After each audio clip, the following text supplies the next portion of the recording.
Now let us look at the curriculum that the idealist teacher would use to teach in the classroom. What is the basis for an idealist individual to develop a curriculum for students? Number one is examining the roots of the contemporary problems in the past. And that comes from old literature and the classics. In other words, what idealist people believe is that the old written word is equally good today, and there is a lot to learn. Now, if you are an idealist teacher and you stay only with the old classics and the great literature, and you teach nothing of the modern literature, I think our students are being disadvantaged. But for an idealist, it doesn't matter. The old stuff is really good. It has stood the test of time. It has survived all these years and centuries, and so should be good to teach to the next successive generations as they come about. Education at any level should teach students to think. So although the idealist believes in the old works, at the same time the idealist believes that thinking is a skill that must be developed in our students. So no matter what you teach, old literature, the great literature, the classics, the modern literature, whatever you teach, promote thinking in the students. Don't tell them, don't give them the explanations of what they are reading.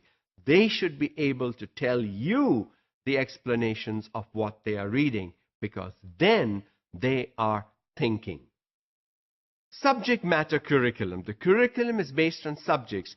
Teach literature, teach religion, teach math, teach science, teach this, teach that. It's all subject oriented. And unfortunately, the focus when you do on a subject oriented curriculum takes the student to a lower level. But for the idealist individual, it's okay, because according to them, they believe that they know what is good for a student, and that is what the student should get. So if an idealist person thinks a class 1 student should be doing 9 subjects, well, that's what the class 1 student will be doing. Or a class 10 student should be doing 12 subjects, then the class 10 student will be doing 10 subjects. They're subject matter curriculum. They're subject oriented. The focus is content, what to teach. The focus is not the student for the idealist in designing the curriculum. And when that happens and the student is not in focus, the quantity becomes too much to teach.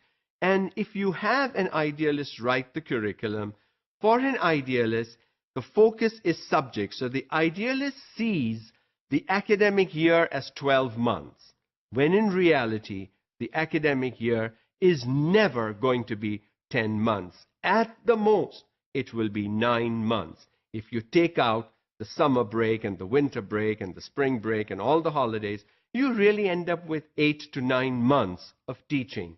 So, for the idealist, that's not important. The idealist thinks this subject, this content, this quantity needs to be done and should get done. And so, the onus of the problematic approach then falls on the teacher, because I have to now teach a 12-month curriculum that somebody else put together in 9 months that I have. And therefore, we need to rush towards the end because we need to finish that horrible thing called the curriculum. Back to basics approach in education. In other words, the idealist believes children need the basics. What that simply means is children need strong foundations. As you move from kindergarten to grade 1 to 2 to 3 to 4, you must have the strong foundations. The back to basics. The basics should be done, all covered in the primary or the elementary school, because by the time you come to middle and high school and higher secondary, no one is really going to have the time to teach you the basics. So please, we need to make sure that our students have the foundations every year, and we build on those foundations so that the students' education building will be a strong one and will survive over time.